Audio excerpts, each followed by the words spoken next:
Itu kejam. Kacau, kacau. Lah, yang percaya dia disalib kan kamu. Kami kan nggak percaya Nabi Isa disalib. Makanya tidak mungkin Nabi Isa dilecehkan. Ya disalibkan benar Loh, Yesus. sekarang gini, yang dia dibuka nggak bajunya? Ya benar. Kamu pikir apa iya orang Yunani sejahat itu lihat burung dibiarin aja sementara mereka banyak hombreng? Ih, Emang ini perempuan aku yang tunjukin nakal sama kamu.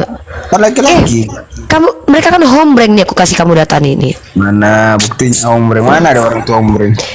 Loh, kamu tahu nggak ajarannya justru relevan dipakai di mana-mana, termasuk kalian menikmati ajarannya. Contoh, ketika orang yang kalian katakan buta huruf itu mengajarkan, diwajibkan bagi kami diperangi kalau diperangi, yang menikmati kemerdekaan ketika orang-orang Islam berjuang itu adalah kau.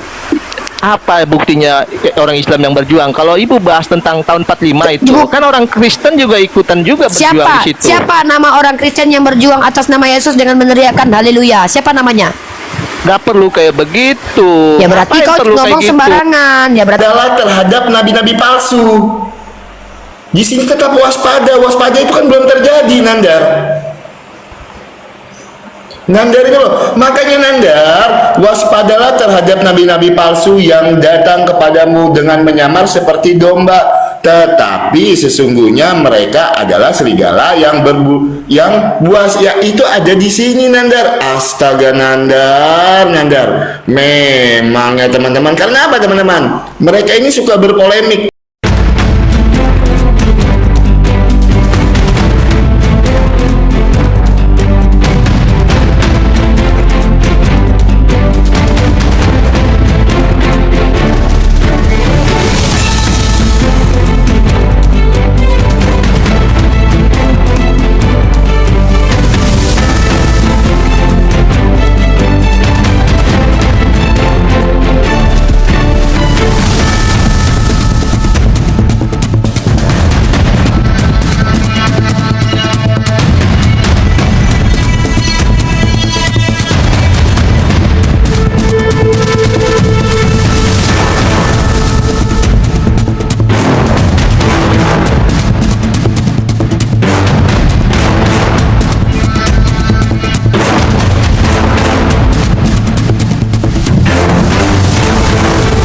Assalamualaikum warahmatullahi wabarakatuh. Bertemu lagi dengan channel Kristologi Muslim, channel yang akan memperlihatkan diskusi dan debat lintas agama.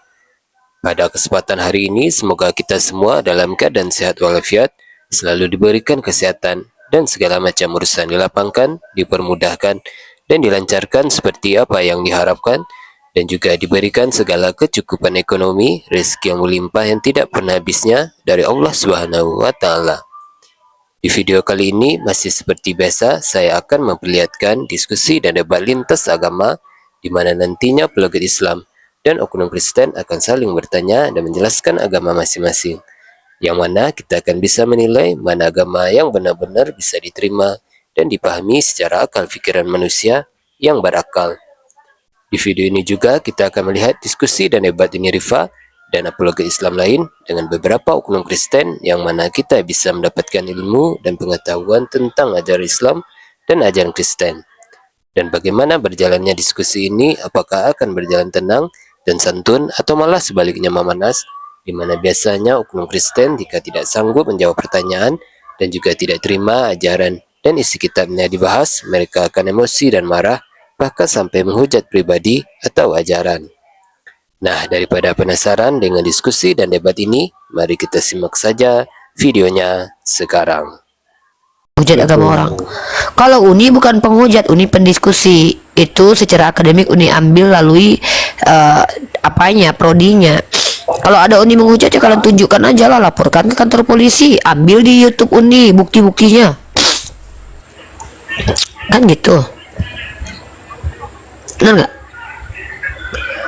Di mute, nggak kedengeran kau ngomong apa, Dek? Ya kenapa? Ngomong apa? Kalian bertanya saja ya. Kalau kalian mau bertanya, Uni menjawab. Kalau kalian tantrum, kucabuti lubang hidung kalian.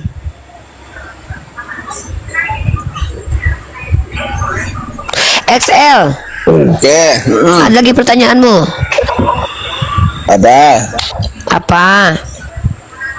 Kan yang diselebkan itu menurut Uni kan menurut Al-Quran kan bukan Yesus kan?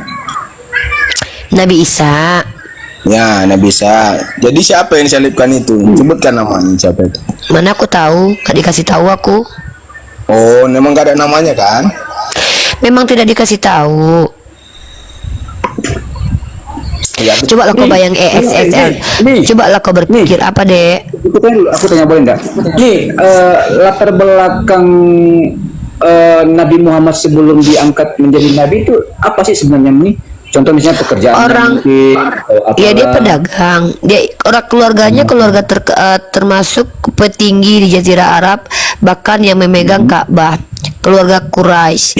Dia sendiri ikut pamannya berdagang. Orang yang memiliki gelar Al-Amin, dan dia termasuk keluarga terpandang.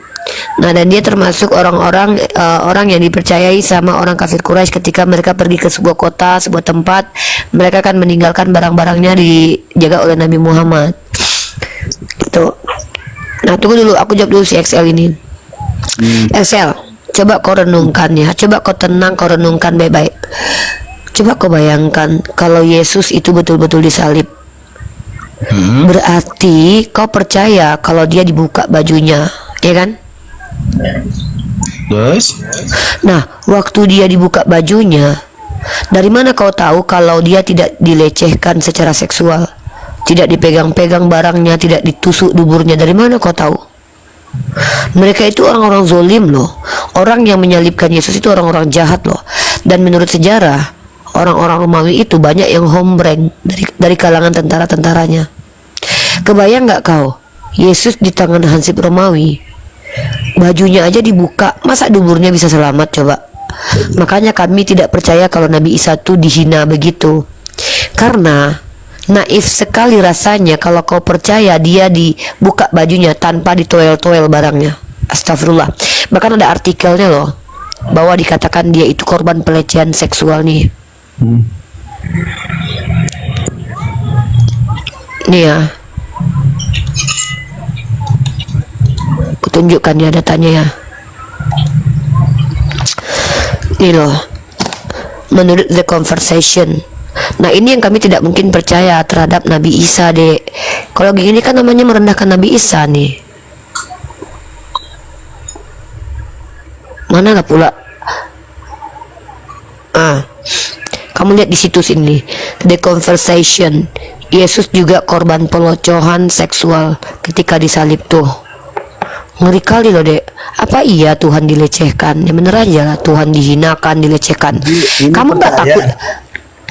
Ya percayalah secara rasio, secara sejarah, karena memang secara sejarah orang-orang Yunani itu kejam. Kacau, kacau. Lah, yang percaya dia disalib kan kamu. Kami kan nggak percaya Nabi Isa disalib. Makanya tidak mungkin Nabi Isa dilecehkan.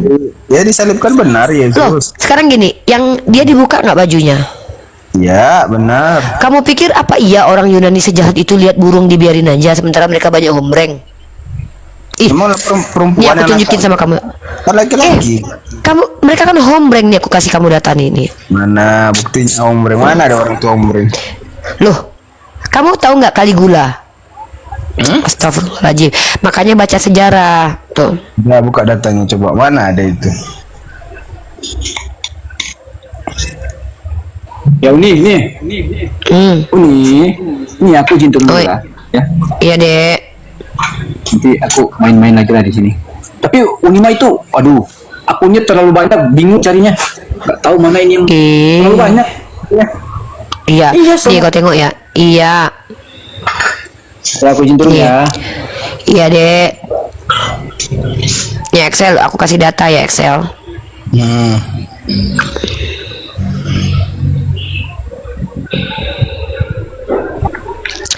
Kisah hancurnya Laskar Tebes pasukan. Tuh, iklan lagi nih, bentar ya. Iklan pula dek, bentar dek. Nih, kontroversi lagi bete di aparat pasukan GAY di era Yunani kuno. Nih, mana ya? Pada zaman Yunani kuno, hak omsek ini tidak dilarang, bahkan justru dijadikan sebagai etos militer. Tuh dan cerita apa itu? kok dalam cerita ini di detiknya ini berita dek, ini sejarah ya Allah. Banyak mereka itu yang hombreng, tiba-tiba kau percaya Tuhanmu dipegang-pegang sama mereka. Dari mana kau tahu selamat duburnya coba? Karena nggak ada yang Makanya, ya bukan berarti ketika tidak diceritakan itu tidak ada. Memangnya waktu dia tidak diceritakan cebok, berarti dia nggak pernah cebok. Nggak gitulah cara berpikirnya dek. Makanya saya bilang apa yang ada tertulis ya itu saya bilang ya tidak ada tertulis kenapa dibilang. Nah ini namanya kita kan berpikir secara rasio XL. Uni mengajak kau berpikir kalau kami percaya Nabi Isa itu dilecehkan sama orang-orang Romawi, itu keji sekali loh. Seolah-olah Tuhan membiarkan hamba yang disayanginya itu diraba-raba, ditoel-toel sama hansip Romawi. Karena ternyata di zaman dulu hansip Romawi itu banyak yang main tusbol kayak si Christian Prince. Ya memang perkataannya itu Yesus yang disalibkan. Itu gimana? Mana siapa? Dari mana kau tahu dia disalib deh? Coba Uni tanya dulu. Jujur-jujur lah kau nih ya. Kau nih loh. Buka dulu dalam Roma 5 ayat 8. Kita baca ya. Roma 5 ayat 8. Kita buka ya. Ada aja lah kau nih dek. Percaya pula sama Paulus. Tapi gak apa-apa lah, suka-suka kau lah. Kau kan Kristen. Roma berapa dek?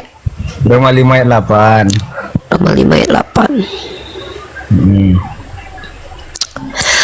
Akan tetapi Theos menunjukkan kasihnya kepada kita oleh karena Kristus telah mati untuk kita ketika kita masih berdosa. Ini kan kata Paulus.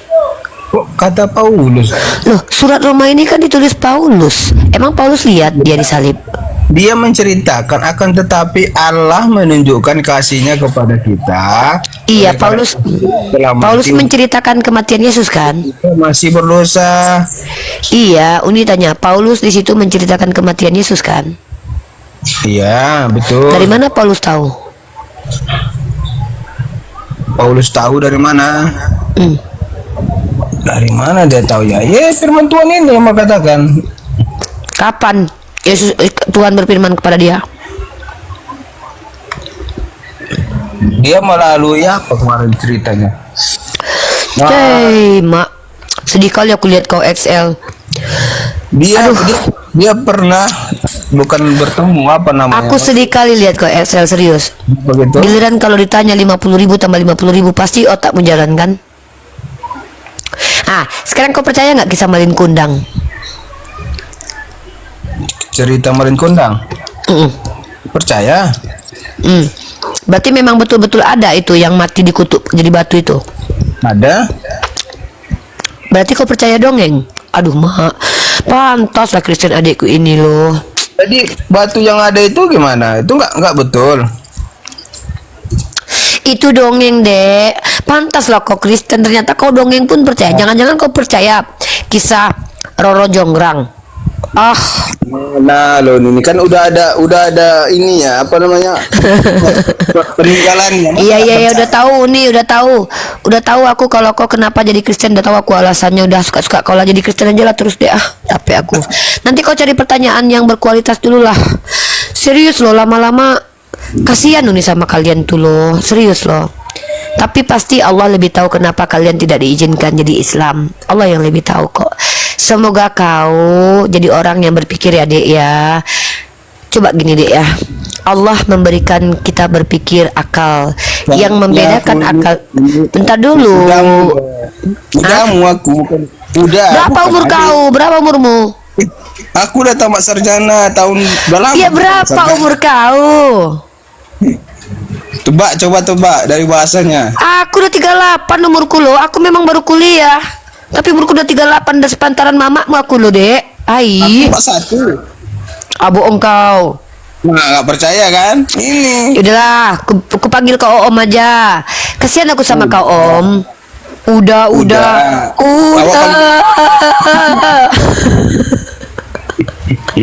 Kok panggil dunia? Panggil udah. Suka-suka kau lah udah. Ito. Suka-suka kau lah Ito ya. Jadi gini loh Ito. Berpikirlah Ito. Kayak mana coba kau percaya cerita Malin Kundang? Bukan itu. Tulang kalau di Batak. Tulang pula. Iyalah tulang darah Yesus. Aku ini tulangmu, bukan tulang yang itu. Hei mak, suka mulah tulang. Udahlah ya, Oke. aku mau tidur, udah hujan nih, enak nih tidur nih muak aku. Nanti cari dulu 10 pertanyaan yang sulit ya, biar aku jawab ya. Naik baru ke sini ya. Belajarlah Bible-mu dulu. Siapa yang Apa pertanyaanmu? Siapa yang gantikan Yesus disalibkan kalau bukan Yesus? Nggak tahu aku, karena aku bilang nggak tahu aku. Berarti belum jelas siapa yang gantikan. Ulamaku ada yang bilang Yudas, ada yang bilang Simeon, ada yang bilang Sarjis. Nggak tahu aku nggak diberitahu. Ngapain aku tahu itu? Berarti Nggak belum penting. pasti kan? Penting lah. Bukan boleh tidak pasti. Kepastian yang jelas itu adalah dia tidak disalib. Masalah yang disalibkan siapa? Karena Kami tidak diberitahu. di Kristen Karena- itu kalau bukan Yesus yang disalibkan, maka kami tidak layak menjadi anaknya. Coba, dari mana kau tahu Yesus yang disalib? Yang memikul salib Yesus sampai ke Golgota siapa? Aku tanya. Yesus. Bo.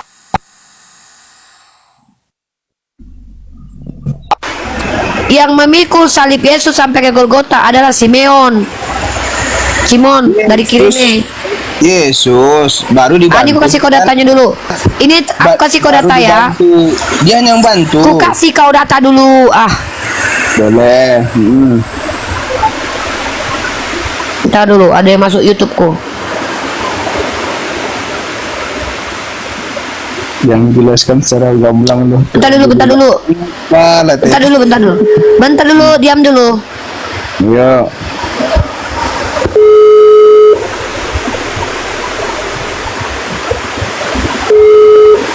Dek, masuk YouTube ya, Dek? Mau pasang email di lapas ya? Oh iya, Uni tadi konfirmasi, takutnya bukan Ijal yang masuk. Oke deh, aman-aman. Oke, Assalamualaikum. Nih, kutunjukkan kau ya, yang memikul salib Yesus itu bukan Yesus sampai ke Golgota. Nah, yang membantu iya. Mana ada membantu menggantikan? Lama-lama memang pantas kok Kristen loh, Dek. Coba. Sabar Digantikan dulu. itu kan, digantikan itu banyak membantu. Beda, kalau membantu itu Yesus tetap memikul, dipegang sama dia. Ini digantikan yang megangnya sampai ke Golgota. Iya, setelah dia nggak sanggup lagi dibantukan dengan dari Simeon Nah itu. makanya siapa yang membawa sampai ke Golgota? Dari mana kau tahu kalau bukan Simon yang disalibkan? Iya kan digantikan dia apa? Ya udah, yang membawa salibnya. Nah, yang membawa salib aja bukan Yesus kok. Dulu. Kau bilang dia. bukan Inilah Simeon kok. itu. Tunggu dulu, kutunjukkan ayatnya dulu. Kau belum baca ayatnya, udah bisa kau jelaskan. Inilah hebatnya Kristen. Belum Coba. dibaca ayatnya, sudah berani-beraninya menjelaskan. Kau tengok dulu ayatnya. coba, Pantaslah kau Kristen, Dek. Matius. Sudah, mau bilang. Ya udahlah kau. Ya, dalam Matius pasal 27, 32 sampai 37. Ketika mereka berjalan keluar kota, mereka berjumpa dengan seorang dari Kirene bernama Simon. Ya. Nah. Orang itu mereka paksa untuk memikul salib Yesus. Maka sampailah mereka di situ suatu tempat yang bernama Golgota. Artinya salib Yesus ini digantikan nih. Markus 15:21. Bentar. Tenanglah dulu XL, biar ku jelaskan. Malas kali aku lu. Kau kali ku tengok. Kok pau pula? Iya, bandel, pau, tegar tengku, ngeyel. Nah, Markus 15 nomor 21 sampai 28. Pada waktu itu lewat seorang yang bernama Simon, orang Kirene, ayah Alexander dan Rufus, yang baru. Bentar ya. Ada ini masuk.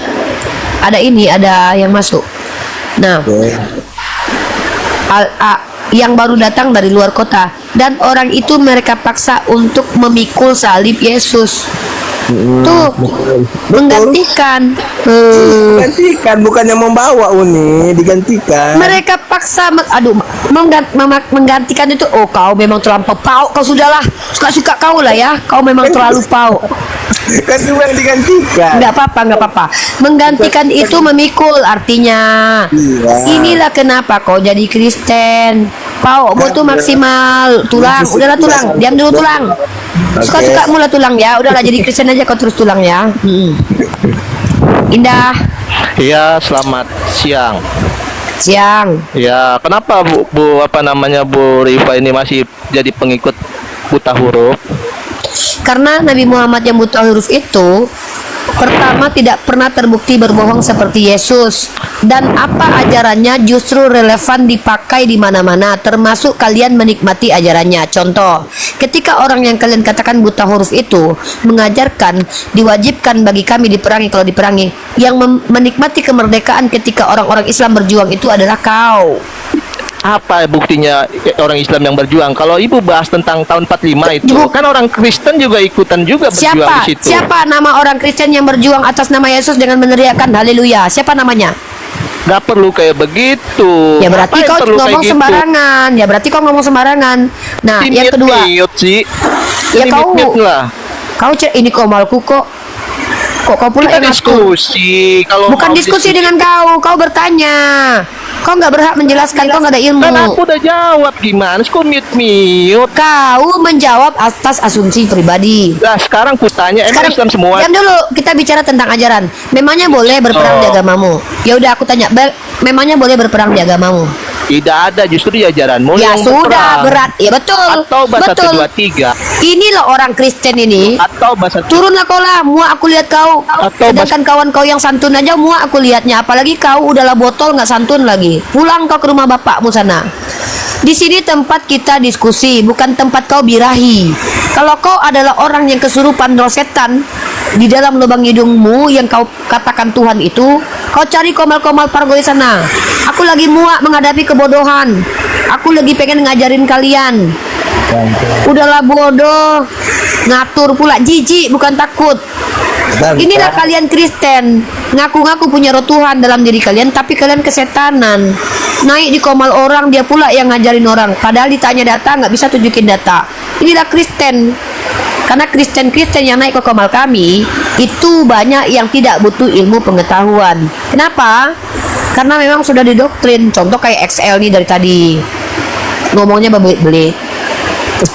Gitu ya, kenapa penyembah Beneoma tadi kejang-kejang? Karena dia sadar kalau kutanya tentang agamanya dia tidak mampu jawab, makanya dia mau nyerocos aja.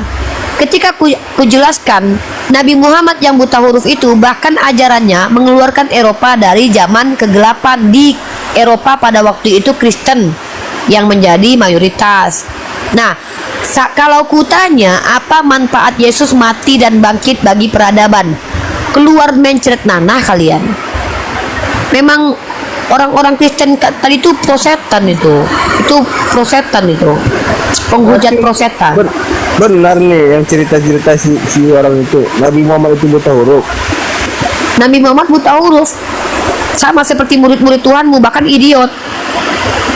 Nabi Muhammad bukan idiot. Buta huruf itu bukan sebuah cacat. Kalau orang tidak bisa membaca, itu adalah orang yang belum belajar membaca. Tidak ada ceritanya tidak bisa membaca itu jadi cacat. Karena orang yang tidak bisa membaca, dia bisa belajar membaca kemudian. Tapi kalau idiot, itu sudah di dalam otaknya yang kurang, IQ-nya yang kurang. Nah, sampai dia meninggal belum bisa membaca.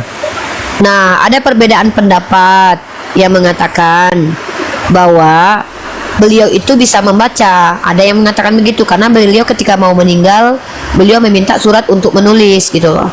Bahkan kan beliau tahu isi yang tertulis itu. Jadi sebenarnya saya termasuk orang yang berpendapat Nabi Muhammad tidak bisa membaca ketika wahyu turun. Tapi ketika beliau sudah menjadi rasul, mustahil rasanya beliau itu tidak belajar membaca. Kenapa? Karena beliau seorang nabi yang adalah suri tauladan. Tetapi masalahnya, seandainya pun beliau bisa membaca dan menulis, beliau tidak ada kepentingan karena beliau punya juru tulis.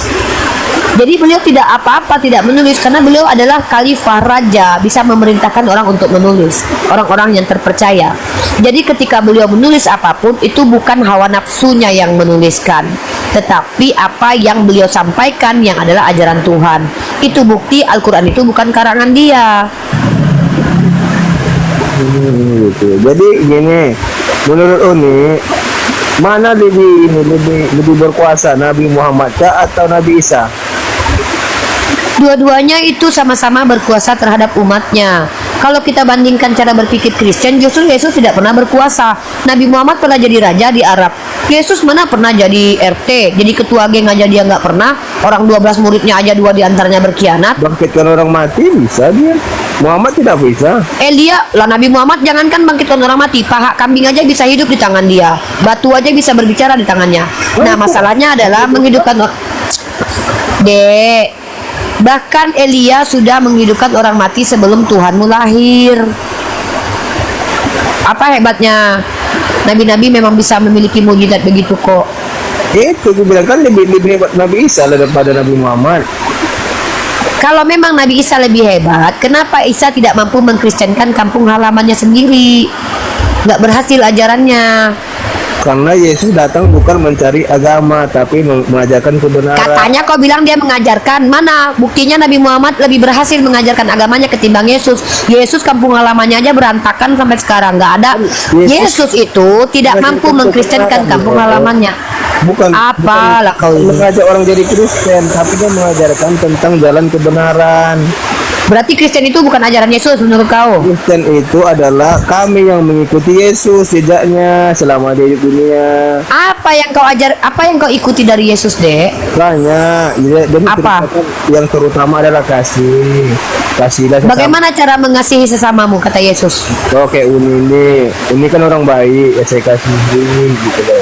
Caranya kayak mana mengasihi? Kalau cuma ngomong doang aku juga bisa. Aku mengasihimu, aku mengasihimu. Mengasihi itu contohnya gini loh. Misalnya Uni kan kita kan ini beda agama nih. Uni lagi butuh. Ya udah, kau mengikuti Yesus nggak? Sekarang aku tanya dulu.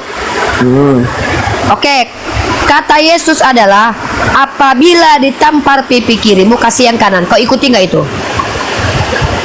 Kalau secara isi Alkitab Mulai macet, berkelit, lari dari Saya tanggung jawab.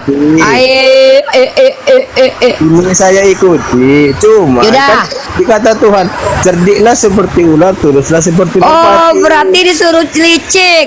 Jadi Iya. disuruh tampar. Oh, Beda pantas loh. kalian licik-licik ya. Kalau cerdik sama licik tuh Aku tanya dulu, kalau kau ditampar pipi kiri dikasih kanan, kau jalankan nggak itu?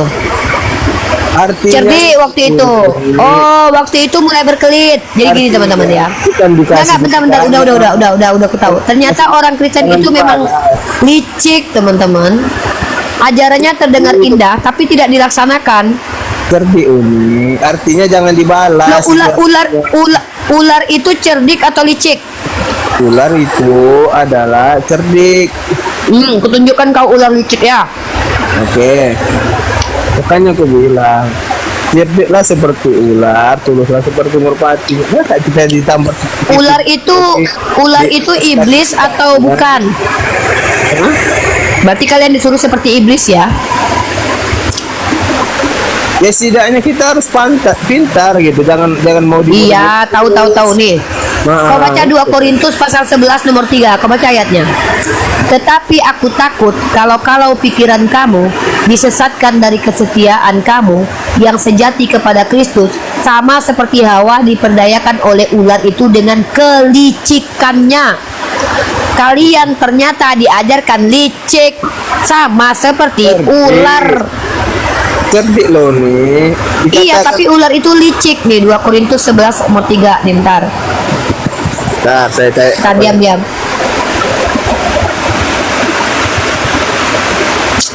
Parah kalian. Licik. Pantas kalian Kristen. cerdik. Bentar aku tunjukkan kau dulu. Ya.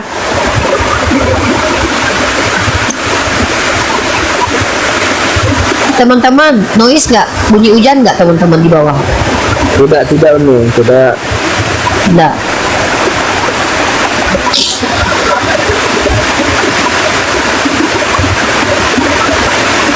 Aduh, tambah ini hujan, tambah deras hujan. Dulu ayat 16 dikatakan Diam dulu. Diam dulu. Oh, ini belum selesai. Dan tulis seperti merpati. Sabarlah dulu. Sabarlah Iya. dulu. Mari untuk mencari. Saya menjelaskan yang tadi. Tidak perlu. Kau nggak ngerti apa-apa. Ah, Coba buka noise nih. ya. Matius Kita dulu 10 ayat noise ini. Udah. Dek, tolonglah Dek. Kalau belum belajar jangan menjelaskan. Ini lagi tunjukkan data.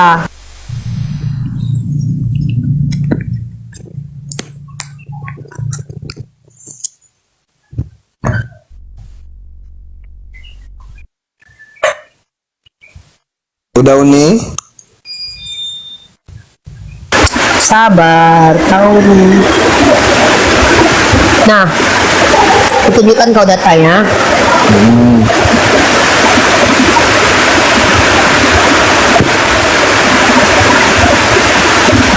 Kau tengok ini ya, kau belajar ini betul-betul ya. Iya, kau betul-betul nih belajar nih.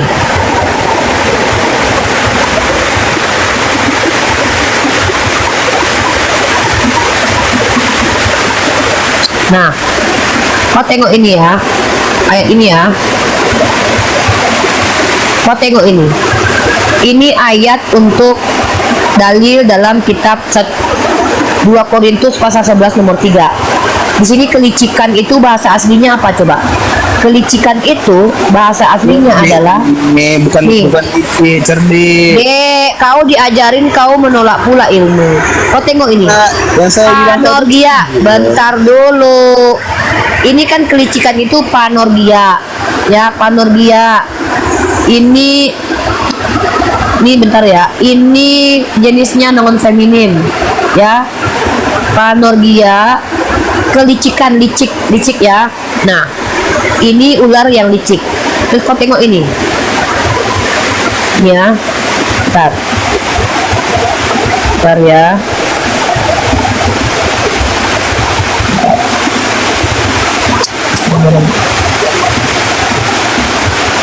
Bentar dulu.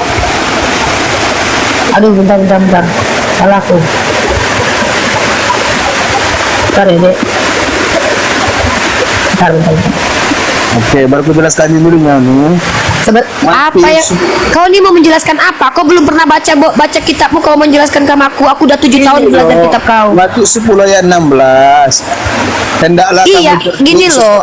ular cerdik. Aku katanya. udah tahu kalian diperintahkan seperti ular. Ular itu sifatnya bukan hanya cerdik, tapi dia licik. Udah kutunjukkan sama kau artinya licik. Tapi di sini Kenapa? tulis cerdik bukan licik. Loh, iya, tapi kan Paulus mengatakan ular itu licik. Aku udah tunjukkan bahasa Coba. aslinya licik. Coba buka nih Matius 10 ayat 16 coba baru bacanya. Sifat ular itu cerdiknya itu bukan cerdik baik, tapi cerdiknya cerdik jahat. Itulah kenapa ular dianggap sebagai iblis. Kita mengambil Udahlah yang- gini aja lah. Udahlah gini ya. Aku paling tidak suka debat kusir. Orang yang tidak tahu apa-apa, tidak pernah belajar, tiba-tiba mau menjelaskan kepadaku, sementara pendetamu aja nggak mampu menjelaskan sama aku loh, Dek. Iya, Aku di makanya- sini mau ngajar. Aku bukan mau dengarkan kau mengajarkan aku. Aku mau kau bertanya sama aku. Makanya aku biarkan kau di sini. Ngapain aku mendengarkan penjelasan kau? Kalau aku pengen tahu tentang agama Kristen, ku telepon Pak Budi Asali, pendeta besar kau. Ku telepon Esa Soru. Nah, kau kan nggak. ya. Gini loh, dengar dulu XL. Kenapa aku buka Komal? Ini tanggung jawabku sebagai orang muslimah, mengajak orang Kristen itu memfungsikan akalnya. Bukan aku dengarkan kau membodoh-bodohi aku di sini. Orang licik. Coba buka dalam kitab Matius 10 Dalam ayat- kitabmu itu memang dikatakan cerdik, tapi ular di dalam agama kau dianggap sebagai penjewantahan iblis. Kita Makanya ada ular tua. dari ular. Udah terserah kau lah. Terserah kau jadi Kristen aja. Kan aku bilang kau mau menjelaskan apa sama aku nih? Nggak ngerti kitabmu kok menjelaskan. Kan aku bilang berkali-kali sama kalian, kalau kalian orang awam, jangan kalian paksa menjelaskan sama aku. Aku nggak mau dibodoh-bodohi. Tapi kalau kalian itu berilmu, pernah sekolah teologi, menjelaskan menggunakan pendekatan linguistik, aku dengarkan. Tapi sudah botol mau menjelaskan pula. Ini kan merusak peradaban artinya. Kau kuizinkan duduk di sampingku ini supaya kau bertanya tentang agamaku, bukan kau menjelaskan agamamu. Ngapain aku mendengarkan penjelasan kalian orang Kristen awam? Pendeta kalian aja berantakan menjelaskannya. Aneh kalian ini. Dan tadi ku kasih tahu sama kau kan. Kau itu di sini cuman bertanya aja. Kok berani-beraninya menjelaskan sesuatu yang tidak aku ingin dengar penjelasannya darimu. Kecuali kau punya ilmu, aku izinkan. Kau udah bilang kau jemaat awam. Udah tadi kan Uni bilang lo, lama-lama muak lo Uni lo. Ilmu pendidikan. Uni sudah bilang berkali. Dengar dulu lah. Kau kalau mau membotol-botoli orang, buka komal sendiri. Uni tidak mau mendengarkan orang awam bicara tentang agamanya.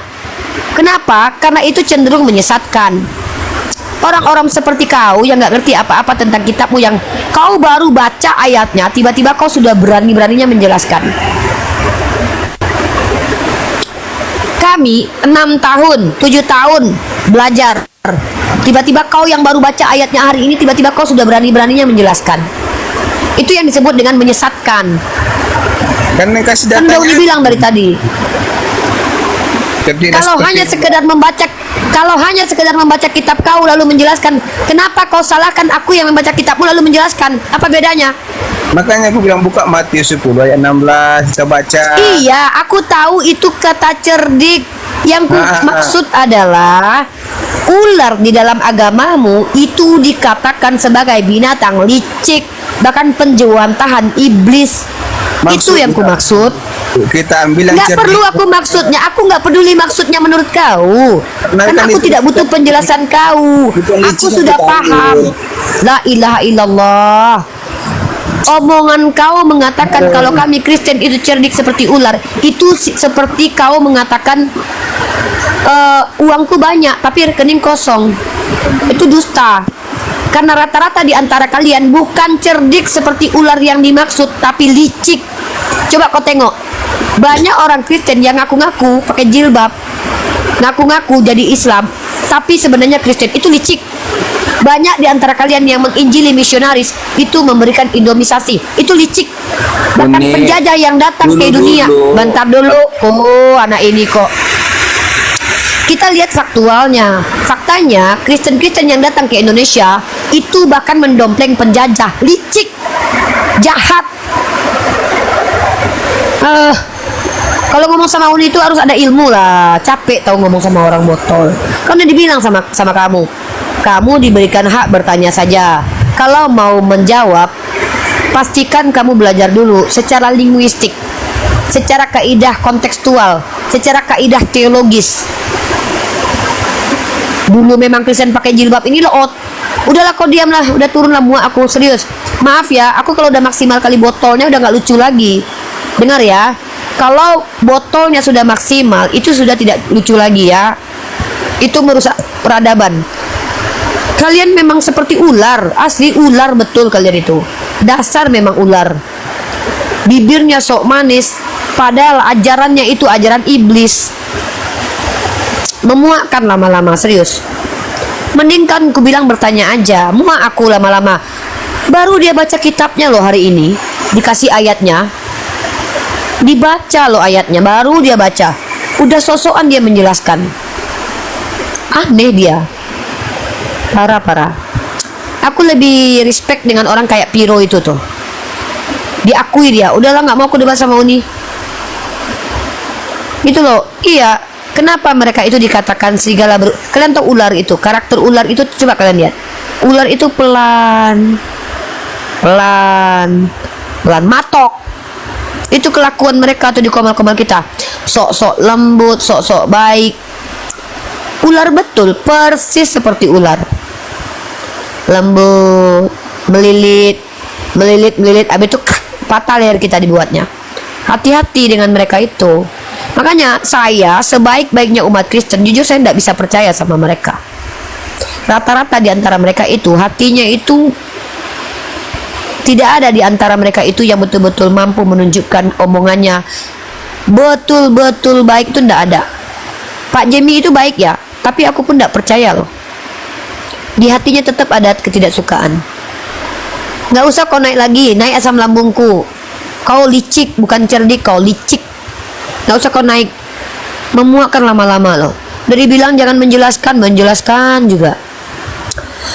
Udah teman-teman ya, artinya teman-teman kita sudah membuktikan bahwa mereka itu Pertama, mereka bicara dari ketidaktahuan.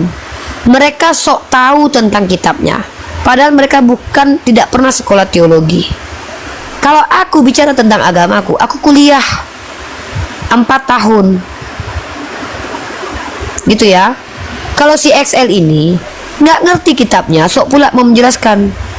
Pendetanya sampai sekarang mengatakan bahwa Trinitas itu adalah misteri. Tiba-tiba Oten naik ke komal-komal dengan lantangnya menjelaskan Tritunggal kayak Agatha tuh. Inilah kelakuan kalian. Udah ku baik-baikin dari tadi tuh. Lama-lama capek menghadapi kalian itu.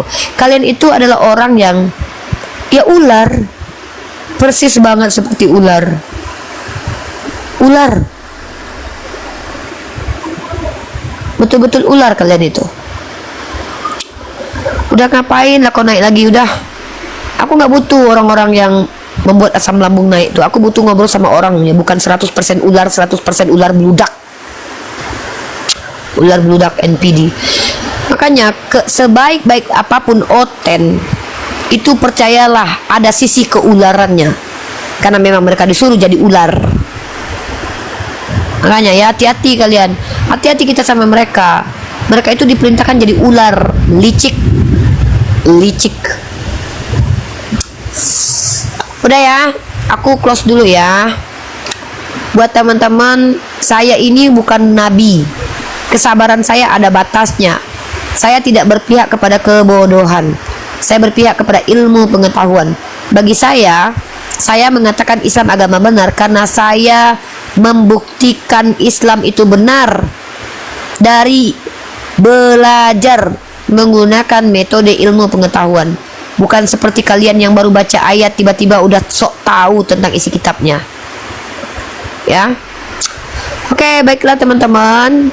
Ngapain kau naik lagi? Kau udah aku bilang, kau di sini tidak berhak menjelaskan kecuali kau pakar dan ahli dan orang yang belajar. Jemaat awam mau jelas ini di HP ku ini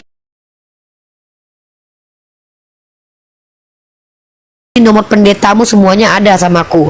Kalau aku ingin tahu tentang agamamu, lebih baik ku telepon pendetamu. Oke teman-teman ya, kita close dulu ya. Di sini hujan petir ya. Takutnya nanti tidak bagus buat aku. Ya mohon maaf kalau ada kata-kata yang salah. Kemarahan itu benar kalau ada pada tempatnya teman-teman, karena marah itu boleh. Hanya saja kita tidak boleh zolim dan melampaui batas ya. Saya tidak menerima tamu lagi ya, saya mau close ya. Jadi percayalah teman-teman muslim, diskusi lintas agama ini kita harus seriuskan, karena mereka itu serius menyesatkan. Maka kita harus serius juga untuk meluruskan menggunakan kaidah ilmu pengetahuan. Maka umat Islam, kalau kalian bicara tentang agama Islam harus pakai ilmu, tidak boleh pakai asumsi liar ya. Nauzubillahi min dzalik. Oke, kita baca doa kafaratul majelis. Subhanakallahumma wa bihamdika asyhadu an la ilaha illa anta astaghfiruka wa atubu ilaik. Assalamualaikum warahmatullahi wabarakatuh. Bye-bye semuanya. Matius 7 ayat yang ke-15, Alkitab sudah menjawab itu Nanda. Siapa nabi-nabi palsu? Orang yang tidak mengakui kalau Yesus itu adalah Tuhan. Orang yang tidak mengakui kalau Yesus itu mati disalibkan. Jelas tertulis dalam Alkitab, Ulangan 13 ayat 1 sampai 5.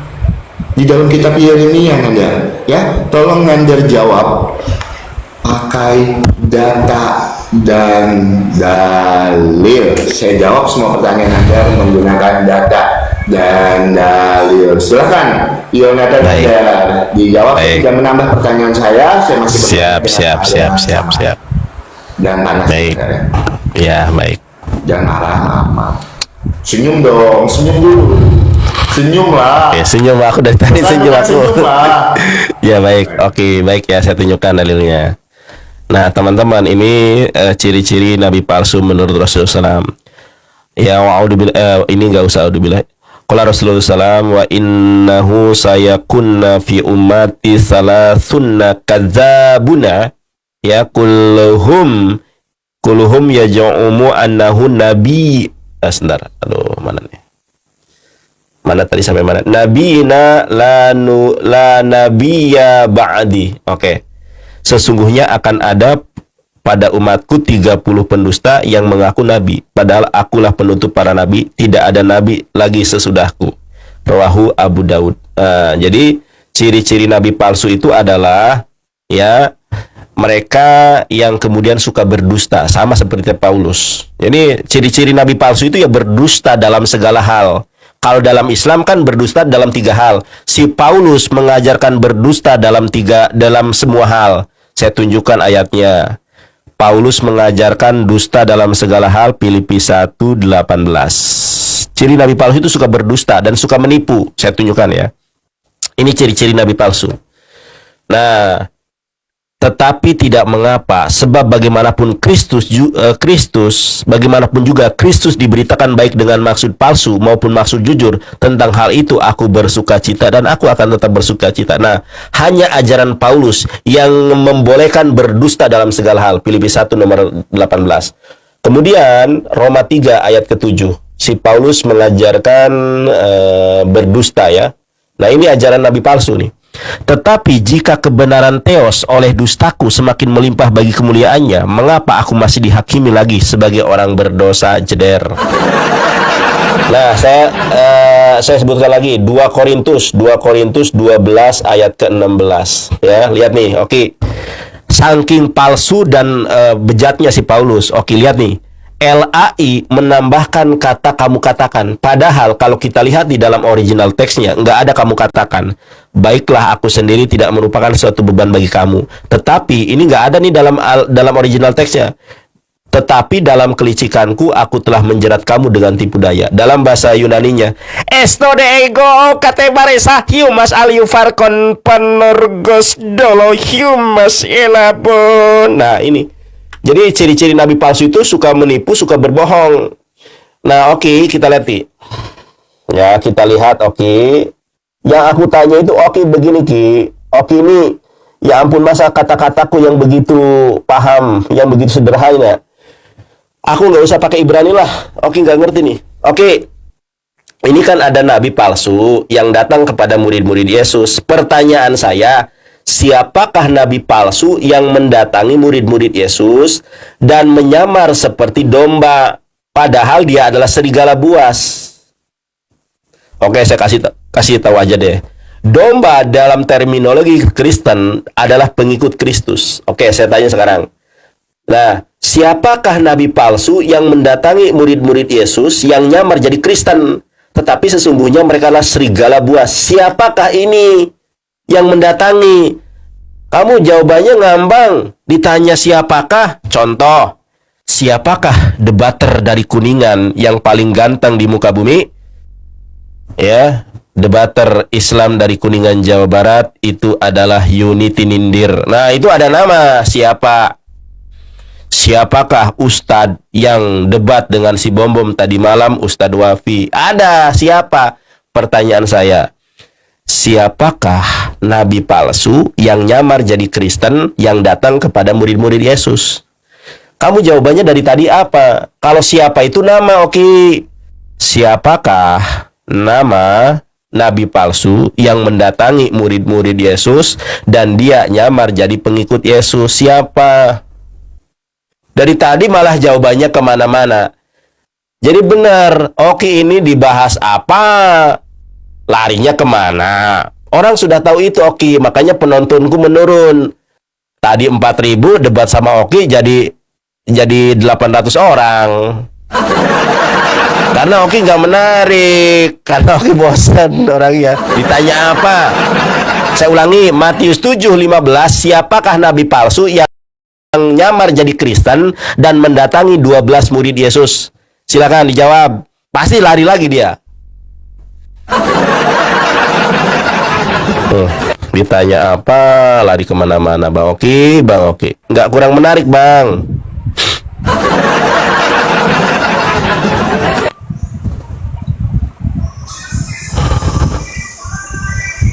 Ya. Silakan. Pasti nggak jawab lagi, coba. Itu lari semua ketika berdiskusi dengan saya, karena memang penonton kalian itu cuma sukanya dengan orang awam. Orang-orang yang bisa kalian pelintir ayat Alkitab, kalian bohong-bohongi, maaf Nanda. Kalau dengan kami kamu nggak bisa begitu, Nanda. Ya. Kenapa penontonmu lari semua? Lah memang penontonmu suka dengan kebohongan. Yang kau pelintir-pelintir ayat Alkitab dengan perempuan tadi, lah itu senang itu penontonmu itu. Tapi kalau sama orang-orang yang ngerti Alkitab, penontonmu ketakutan. Ya, itu Nanda. Saya sudah jawab sekali-kali, Nandar. Di sini disuruh waspada. Apakah waspada itu udah datang, Nandar? Ketika waspada itu, Nandar, lihat loh di sini, waspadalah terhadap nabi-nabi palsu. Di sini tetap waspada. Waspada itu kan belum terjadi, Nandar. Nandar itu loh. Makanya Nandar, waspadalah terhadap nabi-nabi palsu yang datang kepadamu dengan menyamar seperti domba. Tetapi sesungguhnya mereka adalah serigala yang buas. Ya itu ada di sini, Nandar. Astaga, Nandar. Memang ya teman-teman. Karena apa, teman-teman? Mereka ini suka berpolemik, teman-teman. Kalau saya jawab pakai Alkitab. Sebentar ya, Nandar ya. Saya jawab mana sebentar. Oke, buang waktu, dibuka pakai situ. Pakai ini aja. Yohanes 8 ayat yang ke-24. Karena aku tadi berkata kepadamu bahwa kamu akan mati dalam dosamu, sebab jikalau kamu tidak percaya bahwa akulah dia, ya kamu akan mati dalam dosamu. Nah, Nandar, tentang nabi-nabi palsu itu sudah dinubuatkan, Nandar, di dalam Alkitab kami. Masa saya harus ulang berkali-kali sih? Ini loh, apabila di tengah-tengahmu muncul seorang nabi atau seorang Nandar pemimpi, tapi kalau Nabi Nandar kan bukan pemimpi kan ya, dan ia memberitahukan kepadamu suatu tanda atau mujizat, dan apabila tanda atau mujizat yang dikatakan kepadamu itu terjadi, dan ia membujuk mari kita mengikuti Allah lain, jelas ayatnya, Nandar, jelas di dalam Alkitab kami loh. Itu ciri-ciri nabi palsu. Atau saya mau tambahkan lagi, Nanda? Atau saya mau tambahkan lagi? Hah? Di dalam Yeremia 3 ayat yang kedua. Nih. Jangan itu, teman-teman, sakit nanti Nanda konsep. Kalau Yeremia 3 ya kita bawakan yang ini aja.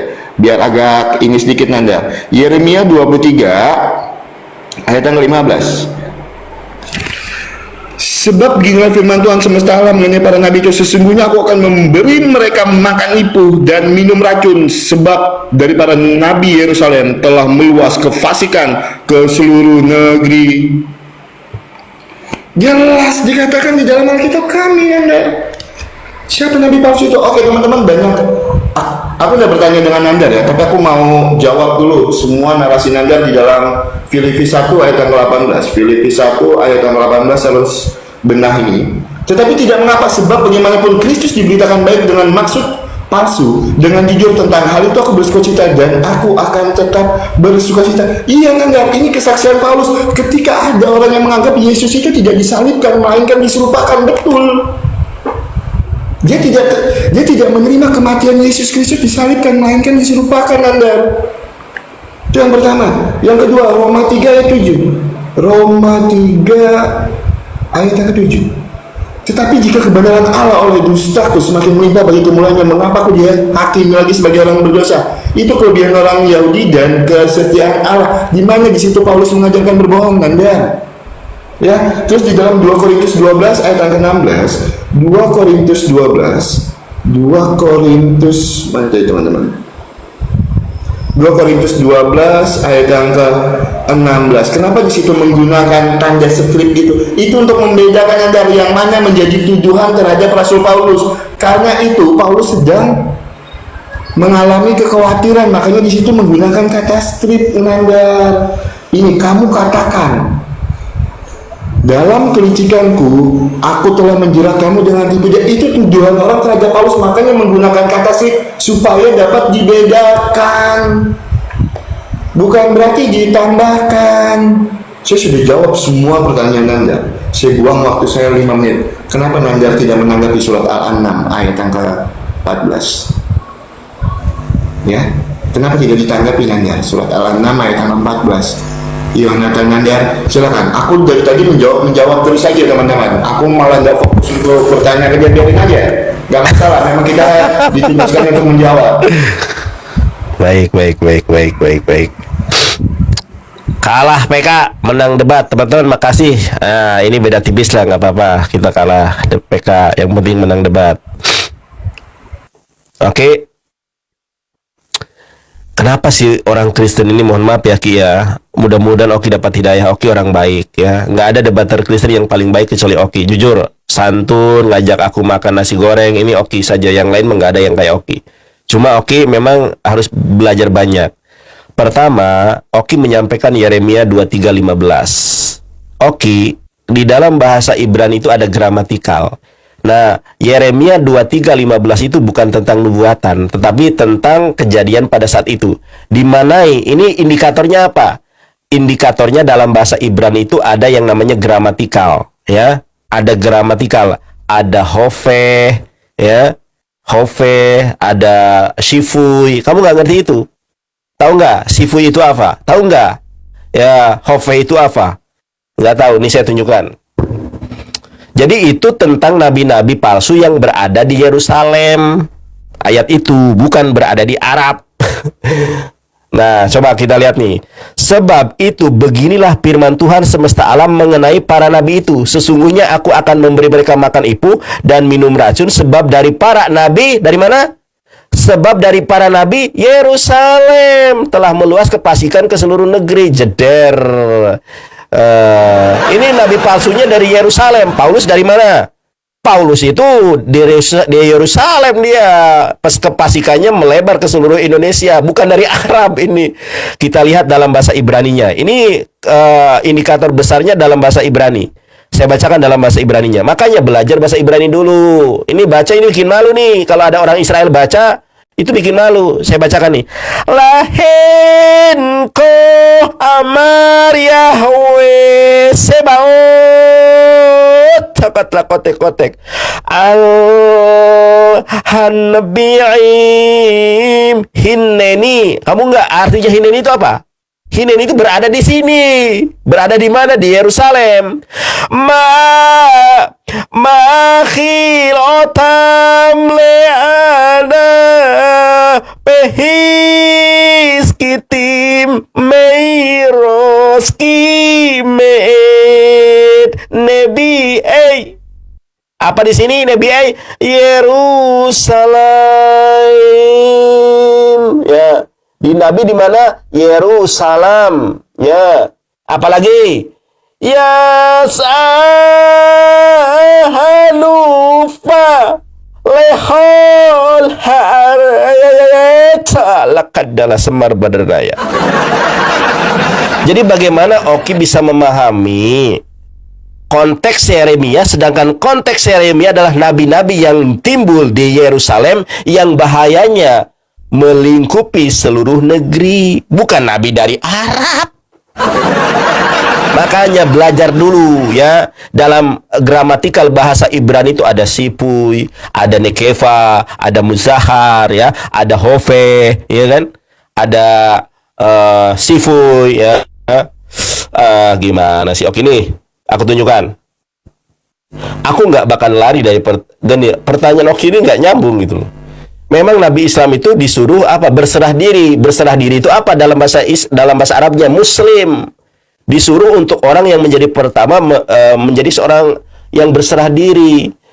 Apa kaitannya dengan nabi palsu? Aduh, lelah aku Bang Oki menghadapi Bang Oki ini, ya ampun.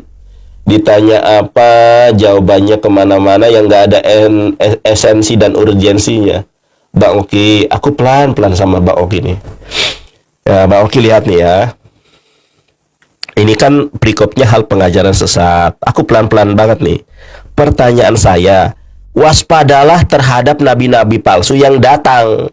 Ini yang datang ini siapa? Kepadamu, ini kepadamu itu terjemahan dalam bahasa Ibrani itu alaihem, yang datang kepada kalian dengan menyamar seperti domba. Pertanyaan saya, siapakah ini? Siapakah nabi palsu yang pernah mendatangi murid-murid Yesus dan nyamar jadi pengikut Kristus? Apa kata Yesus? Tetapi sesungguhnya mereka adalah serigala yang buas. Ini siapa? Ya, bukan hanya satu, mereka itu ada banyak di situ. Siapa? Mendatangi loh. Saya nanti ini waktunya sudah sedikit. Nanti saya baca di dalam terima kasih. Nanti saya baca dalam Ibraninya. Saya akan tunjukkan juga gramatikal bahasa Ibraninya. Ya, dalam gramatikal bahasa Ibraninya bukan yang akan datang, tetapi yang sedang terjadi di Yerusalem pada saat itu. Sebentar. Kalah PK, menang debat. Makasih Bang KJ, kita menang PK.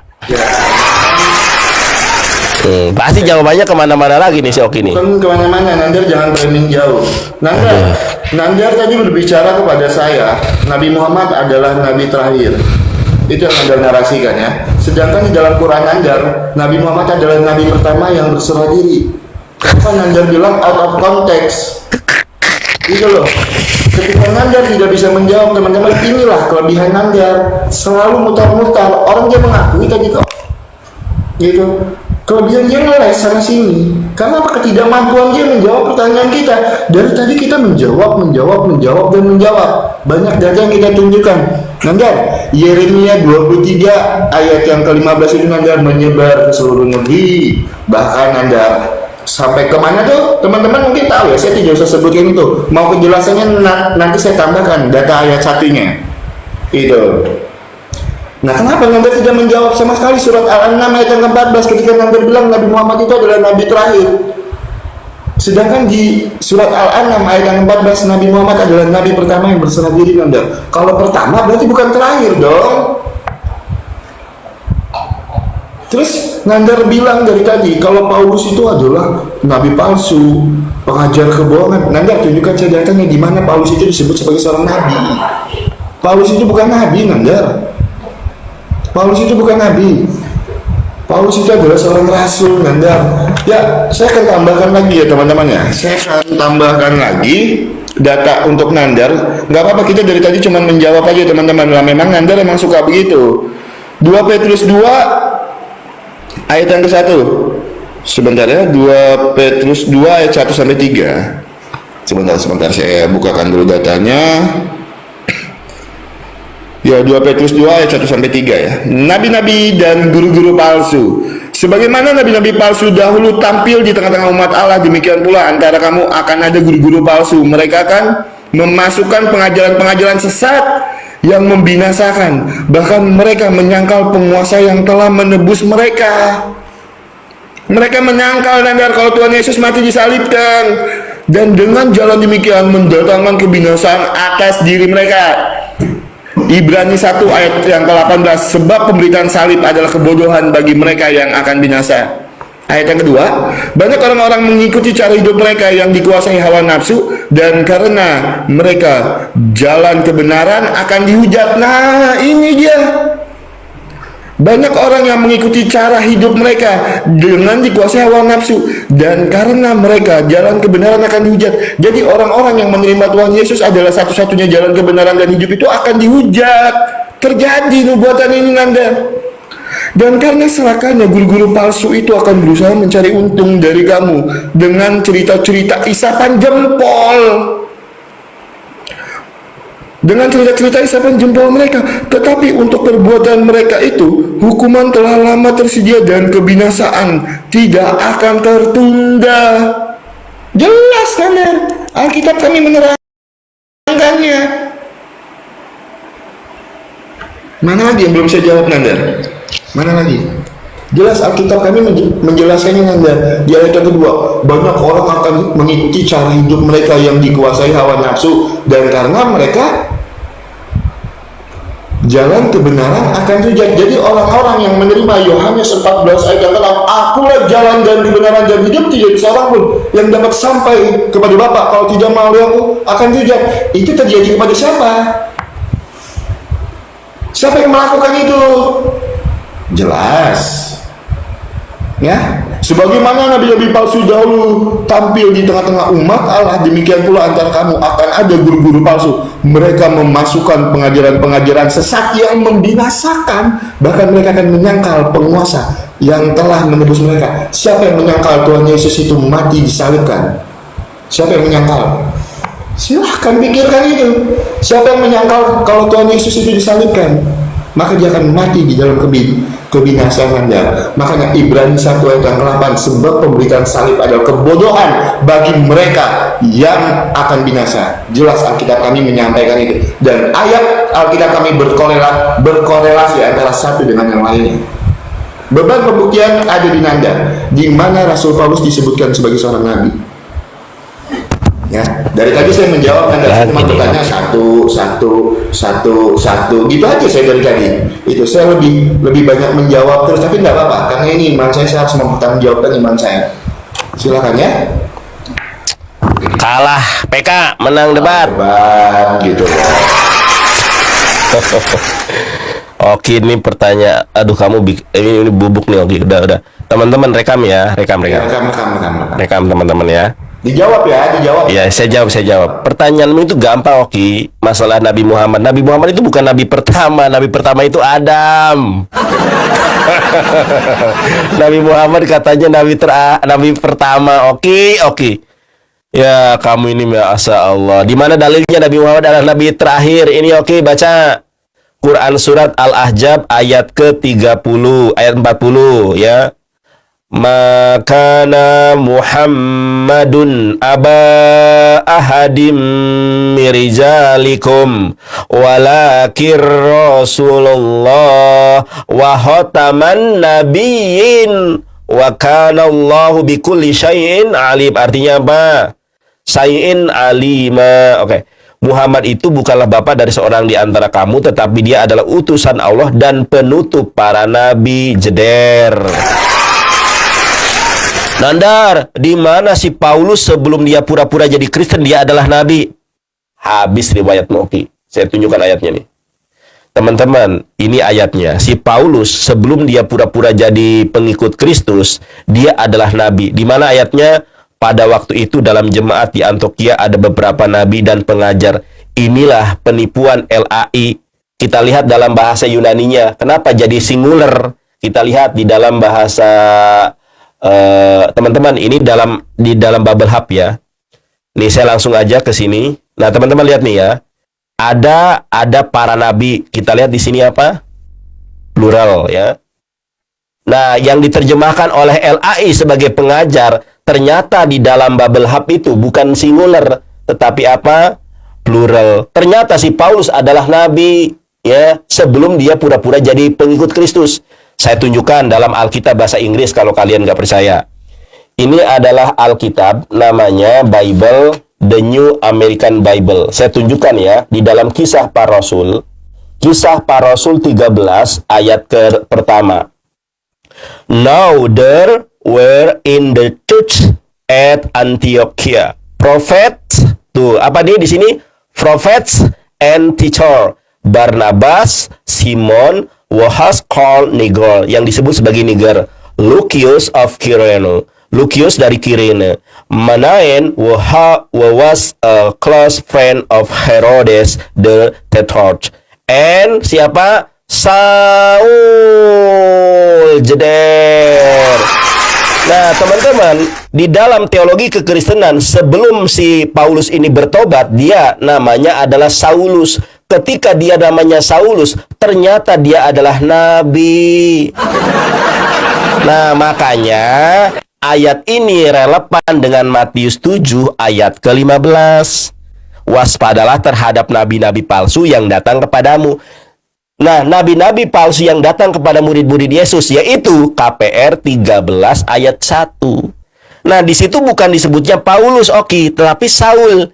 Kenapa disebut Saulus? Nih, saya tunjukkan. Kenapa disebut Saulus? Semua orang Kristen paham. Saulus adalah nama ketika dia belum bertobat. Ketika dia sudah bertobat, berganti nama jadi Paulus. Ketika dia bernama Saulus, dia adalah nabi palsu. KPR 13 ayat 1. Baca dalam original teksnya, baca dalam Bible bahasa Inggris. Cuma LAI pinter ngibul.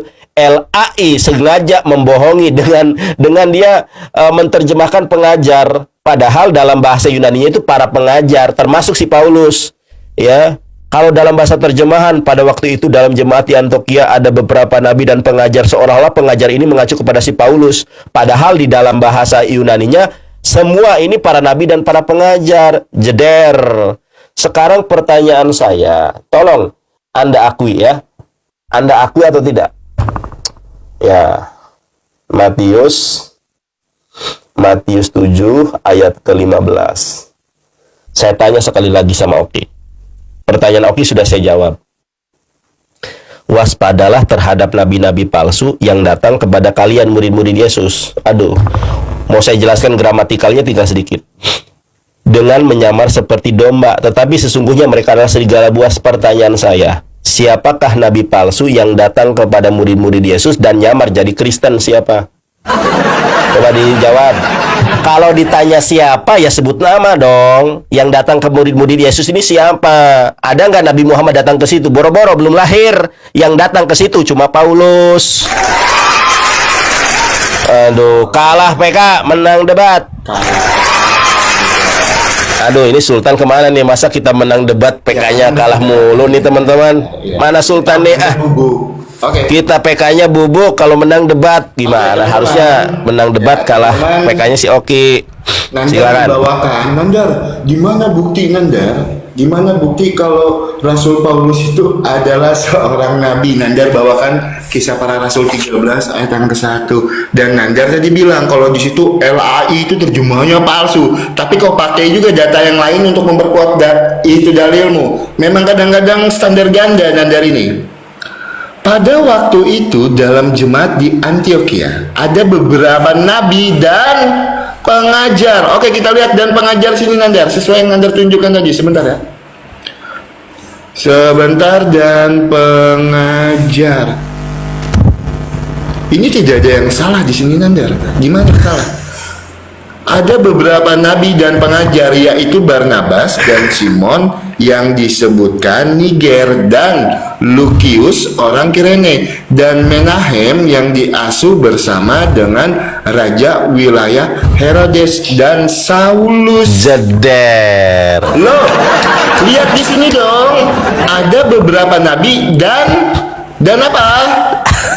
Dan pengajar. Makanya Nandar bilang semua ini para nabi dan semua para pengajar. Lo tidak ada yang salah di situ. Makanya Nandar bilang tadi semua nabi dan semua pengajar. Lo memang Paulus itu pengajar. Sejak kapan Paulus itu menjadi seorang nabi? Kami orang Kristen tidak pernah menganggap Paulus itu seorang nabi. Kalau orang awam Nandar putar-putar boleh. Berkali-kali saya bilang Nandar, ini bukan orang awam juga, sama-sama belajar. Itu loh. Iya teman-teman, Nandar tuh ya, Nandar karena memang sudah tidak bisa membuktikan lagi teman-teman siapa nabi palsu itu di dalam iman Kristen, karena memang Paulus bukan seorang nabi. Paulus itu rasul. Dari awal perdebatan ini Nandar sudah kalah. Gitu. Nah terus Nandar bilang teman-teman Kisah Para Rasul 13 ayat yang ke-1 itu terjemahan yang salah. Loh, tapi Filipi 1 ayat 18 dipakai, Roma 3 ayat 7 dipakai, 2 Korintus 12 ayat 16 dipakai. Standar ganda. Kalau kata Pak Bombom Nandar, aneh-aneh aja Nandar, ini aneh-aneh aja. Gitu. Aduh, standar ganda. Oke teman-teman, nggak apa-apa. Karena Bang Oki itu orang baik teman-teman ya. Matius 7 ayat 15 berulang kali kita udah sampaikan sama Nanda. Matius 7 ayat 15. Oke. Kalau Oki itu jawab pakai data semua Nanda. Gitu ya, sebentar ya. Waspadalah terhadap nabi-nabi palsu yang datang kepadamu dengan menyamar seperti domba, tetapi sesungguhnya mereka adalah serigala berbulu, serigala yang buas. Terima kasih Bang Melu, terima kasih Bang Kanonit, Tuhan Yesus memberkati. Nah Nandar, ini kan saya sudah jelaskan tadi di dalam 2 Petrus Nandar, 2 Petrus 2 ayat yang ke-1. Nandar, sebentar Nandar, waktu saya, jangan malu. Wajahnya mana? Wajahnya Nandar. Nabi-nabi palsu dan guru-guru palsu sudah dijelaskan Nandar di dalam 2 Petrus 2 ayat 1 sampai dengan ketiga Nandar, yang tidak mengakui Tuhan Yesus itu menebus dosa. Nah, pertanyaan saya dengan Nandar, saya membawakan data dan dalil saya di dalam Ulangan 13. Tolong jawab secara jujur Nandar. Ini juga ciri-ciri nabi palsu. Apabila di tengah-tengahmu muncul seorang nabi atau seorang pemimpi dan memberitahukan kepadamu suatu tanda atau mujizat, pertanyaan saya Nanda, ada nggak nabi di dalam iman Anda? Ini ya, ini saya bertanya, ada nggak kira-kira nabi di dalam iman Anda yang menerima wahyu itu melalui mimpi? Dasar saya, Di dalam Ulangan 13 ayat 1 sampai dengan ketiga, saya cuma bertanya ya. Saya cuma bertanya dengan Nandar, ada nggak Nandar di dalam iman Nandar kalau ada nabi yang menerima wahyu itu melalui mimpi? Ada apa dengan soundcard saya teman-teman? Ada apa dengan soundcard saya? Kenapa teman-teman? Sebentar. Kok ada yang typing soundcard? Kenapa dengan soundcard saya? Aman ya, soundcard saya aman ya? Iya. Tolong Nandar jawab pakai data dan dalil ya. Ya kalau memang tidak ada, tidak ada. Berarti membuatan ini kan beda. Itu. Tapi saya cuma mau kejujuran dari Nandar. Ada nggak Nandar? Di dalam iman Nandar itu ada nabi yang menerima wahyu itu melalui mimpi Nandar. Jawab pakai data dan dalil. Jangan mulai gelisah. Jawab aja. Jangan dilarikan ke Paulus. Paulus tidak bermimpi melihat secara langsung. Aduh, Kita teman-teman, aduh mana Sultan ini, masa kita kalah sama kaum kafir nih? Apa PK-nya? Kita sudah menang debat nih teman-teman, gaskan di tap-tap layar. Oke nih, ya ampun, oke. Nandar jangan. Ayo, udah buruan. Gimana sih? Nandar jangan curhat, lanjut aja. Ya, ayo buruan. Lanjut aja Nandar. Jawab pertanyaan saya, jawab ya. Oke. Masa gini aja loh. Ya ampun ya Robi. Oke. Nah teman-teman, semua para nabi Israel itu berbicara dengan Tuhan dalam mimpi. Ini loh si Oki itu ngomong apa sih? Lalu berfirmanlah ia, dengarkanlah hai firmanku ini, jika di antara kamu ada seorang nabi, maka aku Tuhan menyatakan diriku kepadanya dalam penglihatan. Aku berbicara dengan dia dalam mimpi. Aduh, Oki ya ampun. Begitu saja nggak paham. Jadi Nabi Israel itu ketika berbicara dengan Tuhan itu dalam mimpi, kecuali Musa ya. Yesus juga dalam mimpi. Kalau Nabi Muhammad itu bukan dalam mimpi. Al-Quran itu melalui perantaraan Roh Kudus. Ya, bener kan? Nabi Muhammad itu melalui perantaraan Roh Kudus. Ya. Nabi-nabi Israel dalam mimpi. Jadi kau menuduh Nabi Israel itu pemimpi. Aduh, si Oki memangnya. Masa sih orang Kristen ini nggak ada yang bisa bahasa Inggris? Oke. Si Paulus itu adalah nabi sebelum dia bertobat. Ini coba kau baca. Kau bisa bahasa Inggris apa enggak? Nih, aku tunjukkan ya The American Bible. Aku mah data bahasa Inggris juga punya. Si Paulus itu termasuk nabi-nabi dan termasuk para pengajar di situ. Makanya di situ udah pakai plural. Now there were in the church at Antioch prophets. Nih, lihat kau. Kalian ngerti ada kata S di sini nggak? Kalau singular itu prophet, ya. Kalau plural itu prophets. Nah, and teacher. Kalau satu orang pengajar itu namanya teacher, nggak pakai S. Kalau para pengajar itu adalah plural teacher. Siapa saja para nabi dan para pengajar itu? Barnabas, Simon, ya. Kemudian Lukius, Menahem. Kemudian si Saulus sebelum jadi Rasul Kristen itu dulu dia adalah nabi, tetapi nabi palsu. Masa si Oki begini saja nggak paham ya Allah Oki. Saya tunjukkan dalam bahasa ininya deh, dalam Bubble Hub-nya nih. Masa kalian ini kan katanya pinter bahasa Inggris, masa gini aja nggak paham? Kisah Para Rasul 13 nomor 1. Ini apa nih? Prophets. Ini prophets di sini satu orang apa banyakan? Banyakan. Di mana? Dalam Bubble Hub-nya. Tuh, morfologi, number, plural. Bagaimana dengan pengajar atau guru? Kita buka nih, teacher. Teacher ini di atasnya ada strong number-nya, dibuka. Di sini apa kategorinya? Teacher, ya. Kategoris plural maskulin, jeder. Makanya kalau aku lagi nerangin itu dilihat dataku, bukan malah nunduk aja. Gua ngejelasin berapa kali pun kalau lu nggak melihat data gua ya percuma. Ngapain kita berdiskusi? Makanya BAB, makasih BAB. Nah, makanya saya tanya sama ente, Oki, siapakah nabi palsu yang mendatangi murid-murid Yesus? Siapa? Secara historikal ini siapa? Masa orang Kristen gak ada yang pinter? Ditanya siapa aja bingungnya minta ampun. Ini Bang Oki lihat dia Bang. Ini kan ayat dari Yesus toh. waspadalah terhadap nabi-nabi palsu yang datang kepada kalian. Saya bacakan dalam bahasa Ibraninya, berita basah. Nih, saya bacakan. Ya, ini saya bacakan nih. Hijaharu min nevi hasyeker. Ya, ada datang nabi-nabi palsu, habaim, yang datang kepada alaihem, yang datang kepada kalian.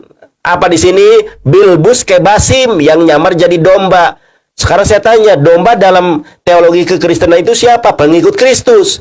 Yubetok tokam zeebim torfim hem. Padahal mereka inilah serigala buas. Siapa nabi palsu yang ada di sini yang mendatangi murid-murid Yesus? Jawabannya, kalau menggunakan ilmu hermeneutik, ya si Paulus. Dijawabnya di mana? Di dalam KPR 13 nomor ke-1. Nabi palsu dan rasul palsu itu si Paulus. LAI jadi singular, padahal dalam bahasa Yunaninya plural. Paham nggak? Aduh, kalau cukup waktunya saya bacakan yang Ibraninya juga ya. Dalam bahasa Ibraninya Neviim, dalam bahasa Ibraninya Yumorim, itu plural semua. Tanya yang bisa bahasa Ibrani. Jeder. Aduh, bubuk. Teman-teman Kristen, Menang PK, kalah debat. teman-teman Kristen, ini waktu saya kan 10 menit lagi nih sebelum berbuka. Oke, 10 menit lagi, silakan. Teman-teman Kristen, kencengin tap layarnya yuk. Ya, silakan. Oke, silakan. Oke. Silakan. Teman-teman Kristen, kencengin tap layarnya. Saya mau tegaskan dengan Nanda, inilah kebohongan Nanda. Nanda tadi bilang kalau nabinya menerima wahyu itu tidak melalui mimpi. Ya, inilah kebohongan Anda. Itu. Oke, setelah saya jawab, saya akan tunjukkan datanya. Teman-teman Kristen, kencengin tap layarnya, bantu saya. Oke, teman-teman. Berkali-kali saya sudah sampaikan dengan Anda. Kanichi, terima kasih banyak. Ya, berulang kali saya sudah sampaikan dengan Nanda ya, Matius 7 ayat yang ke-15. Tapi Nanda tidak menerima untuk itu. Oke, Nanda, tapi nggak apa-apa. Ini iman kita, kita wajib bertanggungjawabkan itu, teman-teman. Ya. Oke, hal pengajaran yang sesat. Waspadalah terhadap nabi-nabi palsu yang datang kepadamu dengan menyamar seperti domba, tetapi sesungguhnya mereka adalah serigala yang buas. Seperti domba sih, Nanda. Orang-orang yang tidak mengakui Tuhan Yesus itu disalibkan. Mana datanya? Ayo kita berbicara pakai data. Ya, 2 Petrus 2 ayat 1-3. Nabi-nabi dan guru yang palsu. Saya jelaskan pelan-pelan dengan Anda karena waktu saya 10 menit. Sebagaimana nabi-nabi palsu dahulu tampil di tengah-tengah umat Allah, demikian pula di antara kamu akan ada guru-guru palsu. Mereka akan memasukkan pengajaran-pengajaran sesat yang membinasakan. Nandar, kalau saya lagi buka data dilihat biar Nandar paham. Bahkan mereka akan menyangkal penguasa yang telah menebus mereka. Siapa Nandar yang menyangkal Tuhan Yesus itu disalibkan? Siapa yang menyangkal? Silahkan Nandar jawab dan renungkan sendiri. Dan jalan demikian segera mendatangkan. Sebentar Nandar, sebentar. Sebentar. Jangan panik Nandar, tunjukkan wajahnya. Tunjukkan wajahnya Nandar, jangan panik. Nandar udah mulai panik, guys. Nandar malu. Nandar tunjukkan dulu wajahnya biar saya lanjutkan ini. Nandar mau dijawab kan, saya lanjutkan. Oke, ayat yang kedua. Banyak orang-orang mengikuti cara hidup mereka yang dikuasai hawa nafsu. Nandar di dalam iman Kristen apa yang sebentar, malu kan? Malu dia, giliran saya mau menjelaskan dia malu. Nandar, ya udah, nanti saya balik juga ya kamera saya ya. Saya balik juga ya. Oke. Ayat yang kedua, banyak orang-orang yang mengikuti cara hidup mereka yang dikuasai hawa nafsu. Nandar di dalam iman Kristen, apa yang dipersatukan oleh Allah tidak boleh diceraikan oleh manusia. Bercerai nggak boleh, Nandar. Kami tidak dikuasai hawa nafsu. Pada hari kebangkitan, orang tidak kawin dan dikawinkan, melainkan hidup seperti malaikat di surga. Kami tidak dikuasai hawa nafsu. Dan karena mereka jalan kebenaran akan dihujat. Siapa orang yang menolak Yohanes 14 ayat yang ke-6? Akulah jalan dan kebenaran dan hidup, tidak ada seorang pun yang dapat sampai kepada Bapa kalau tidak melalui aku. Nanda renungkan. Ayat yang ketiga. Dan karena serakahnya guru-guru palsu itu akan berusaha mencari untung dari kamu dengan cerita-cerita isapan jempol. Nanda, Tuhan Yesus itu tidak pernah menjanjikan isapan jempol. Pada hari kebangkitan orang tidak kawin dan dikawinkan, melainkan hidup seperti malaikat di sorga. Jelas Nandar, Alkitab menjawab ini Nandar. Siapa guru-guru palsu itu Nandar? Akan berusaha mencari untung dari kamu dengan cerita-cerita apa Nandar? Isapan jempol. Nandar renungkan. Tetapi untuk perbuatan mereka itu, hukum telah lama tersedia, kebinasaan tidak akan tertunda. Jelas Nandar. Banyak ayat yang saya tunjukkan. Ya, jadi kalau berbicara tentang nabi-nabi palsu, jelas dikatakan di dalam Alkitab kami. Renungkan Nandar. Perkataan saya Nandar renungkan. 2 Petrus 2 ayat 1-3 jelas menjawab segala pertanyaan Nandar. Dan saya tegaskan, Rasul Paulus bukan seorang nabi di dalam iman Kristen. Kisah Para Rasul 13 ayat yang ke-1. Pada waktu itu dalam jemaat Antiokhia ada beberapa nabi dan pengajar, yaitu Barnabas dan Simon yang disebut Niger, dan Lukius orang Kirene, dan Maneham yang diasuh bersama dengan raja wilayah Herodes dan Saulus. Ya teman-teman, 5 menit terakhir ini saya akan tunjukkan di mana Nandar tadi coba putar-putar dengan saya. Ketika pertanyaan saya, Nandar, di dalam Ulangan 13 ayat 1-5 ada nggak Nandar di dalam iman Nandar tuh yang menerima wahyu melalui mimpi? Oh nggak ada. Nggak ada kata Nandar ya. Nandar bilang tadi tidak ada. Habis ini saya tunjukkan. Habis ini saya tunjukkan dengan Yonatan Nandar. Tapi terima kasih banyak, Tuhan Yesus berkati. Bubuk Nandar kalah debat kalau PK. Aduh, oke, malu orang Kristen lihat kamu Ki. Untung tertutupi kalah. Untung kamu menang PK. Kalau nggak menang PK malu dua-duanya. Silakan tutup. Ya closing. Yang mana yang benar? Oke, Nandar bilang tadi nabinya tidak pernah menerima wahyu melalui mimpi. Surat Al-Fat ayat yang ke-27. Surat Al-Fat ayat yang ke-27 Nandar. Ini ya, surat Al-Fat ayat yang ke-27 kita bacakan. Sungguh Allah benar-benar akan membuktikan kepada Rasulnya tentang kebenaran apa Nandar?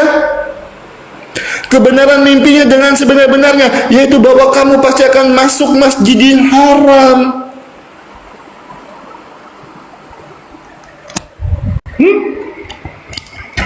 Nandar bilang itu, atau Nandar buka aja, buka misalnya di Google dari data yang Nandar bukakan, adakah Nabi Muhammad menerima wahyu melalui mimpi gitu ya? Adakah Nabi Muhammad menerima wahyu melalui mimpi? Ini kita buka. Ini data yang Nandar bawakan. Nandar kan pakai AI sukanya.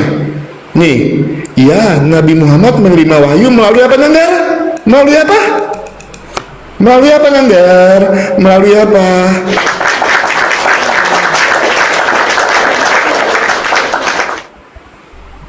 Ya teman-teman ya, jelas teman-teman. Jelas datanya kalau kita itu berdiskusi menggunakan data dan dalil. Oke teman-teman, karena ini waktu closing statement saya cuma mau menjawab dari awal lagi teman-teman apa yang menjadi tuduhan Anda, tapi saya tidak balikan kamera saya. Kita awali dalam Matius 17 ayat yang ke-5. Matius 17 ayat yang ke-5. Oke. Dan tiba-tiba sedang ia Matius 17 ya. Sebentar, Matius berapa tadi? Lupa kan? Sebentar ya teman-teman ya, kita akan jawab pertanyaan Nandar.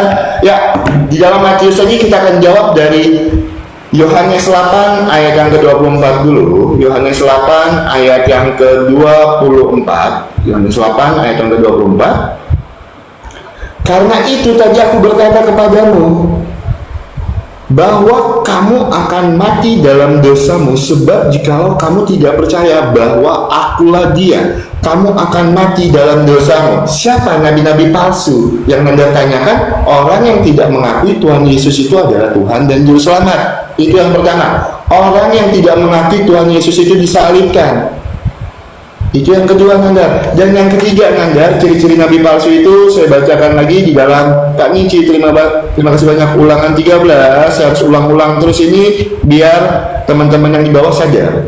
Apabila di tengah-tengah muncul seorang nabi atau seorang pemimpi dan ia memberitakan kepadamu suatu tanda atau mujizat, dan apabila tanda atau mujizat dikatakan kepadamu itu terjadi dan ia membujuk mari kita mengikuti Allah lain yang tidak kau kenal dan mari kita berbakti kepadanya. Itu nabi-nabi, ciri-ciri nabi palsu di dalam iman Kristen loh. Kami tidak menyinggung yang manapun itu di dalam iman Kristen.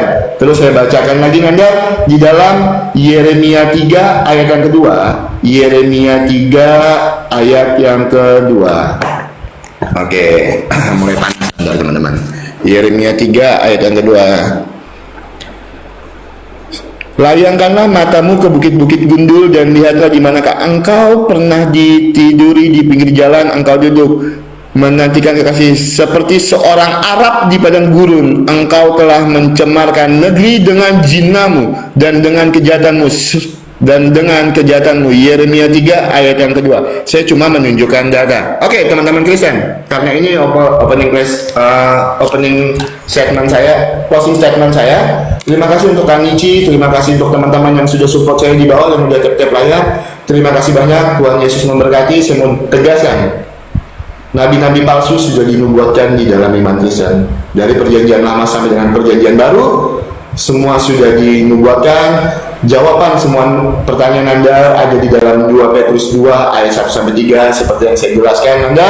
Jadi saya tegaskan juga, Rasul Paulus itu bukan seorang nabi tetapi seorang rasul. Makanya saya sampaikan kepada Nandar dari awal perdiskusian ini, Nandar sudah kalah. Karena apa? Nandar menyatakan Paulus itu seorang nabi, sedangkan kami tidak pernah menganggap Paulus itu seorang nabi, melainkan seorang rasul, hidup untuk Kristus, mati adalah sebuah keuntungan. Terima kasih banyak Nandar, saya minta maaf. Menang PK, kalah debat. Aduh, kasihan. Makasih ya, Nandar. Aduh. Nandar, Ya baik, makasih ya. Nangis loh. Udah. Jangan Baru nangis. menang PK aja udah ini kalah debat nangis, kawan. Nandar ya. Iya, udah siap. Maaf dulu, minta maaf dulu, aku minta maaf. Iya, ngapain? Minta maaf, ayo. Iya. Dia mulai ulang waktunya. Oke.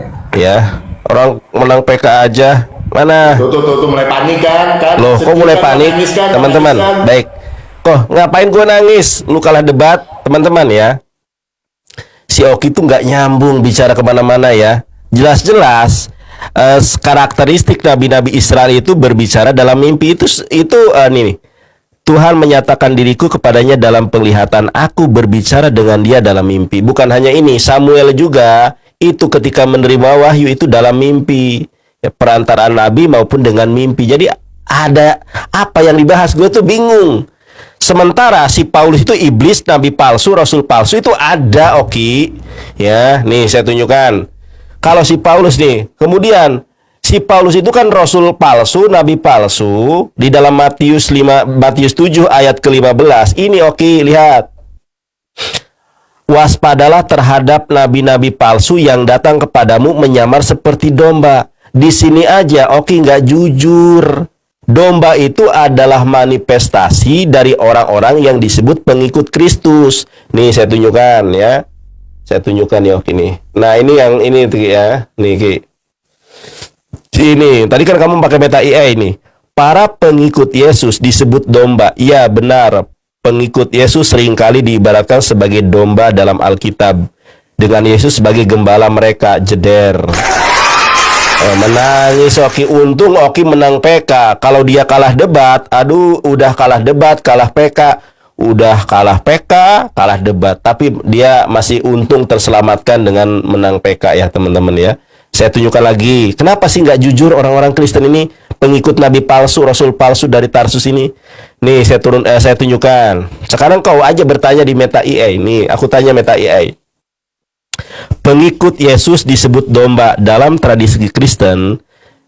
Dalam tradisi Kristen, pengikut Yesus sering disebut sebagai domba karena beberapa alasan.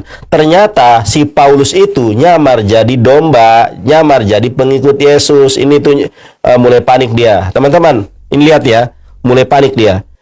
Hal pengajaran sesat. Oke, perhatikan Bang Oki ya. Waspadalah terhadap nabi-nabi palsu yang datang kepadamu dengan menyamar seperti pengikut Kristus, tetapi sesungguhnya mereka adalah serigala buas. 1 jam yang lalu saya bertanya, siapakah nabi palsu yang mendatangi murid-murid Yesus? Nabi Muhammad tidak pernah datang ke 2000 tahun yang lalu. Ini orang-orang yang hidup sejaman dengan Yesus. Siapa ini? Siapa nabi palsu yang mendatangi murid-murid Yesus nyamar seperti domba? Siapa? Coba, siapa kalau bukan si Paulus? Tetapi sesungguhnya mereka adalah serigala buas. Nah, saya tunjukkan lagi nih. Oke, siapa itu si Paulus? Si Paulus itu dulunya adalah nabi. Saya tunjukkan ya. Jangan takut. Lihat nih ya. Ini adalah KPR. Teman-teman lihat ya. Ini adalah KPR nih. Action ya. Di dalam KPR 13 ayat 13 jelas-jelas dalam bahasa Inggrisnya itu prophets and teacher. Siapa di sini? Saulus. Jadi siapakah nabi-nabi palsu, rasul-rasul palsu yang datang kepada murid-murid Yesus? Ini namanya Saulus. Makanya disebut sebagai para nabi karena yang datang bukan hanya satu orang, 3 orang yang datang. Bang Nandar, kok di sini namanya Saulus bukan Paulus? Saulus adalah nama sebelum dia bertobat. Jeder, kon. Untung kamu kebantu kalah menang PK, oke? Kalau saya sih menang PK, kalah PK itu hal yang biasa ya. Karena kita bergantian, kadang menang, kadang kalah kalau PK. Tetapi ini yang lebih penting daripada itu, bukan hanya sekedar menang PK. Kamu nyadar nggak kalau si Paulus itu adalah penyesat? Makanya hanya di dalam Alkitab yang dikatakan dia suka menipu dan licik itu Rasul Paulus. Di mana itu Bang Oki? 2 Korintus 12 ayat ke-16.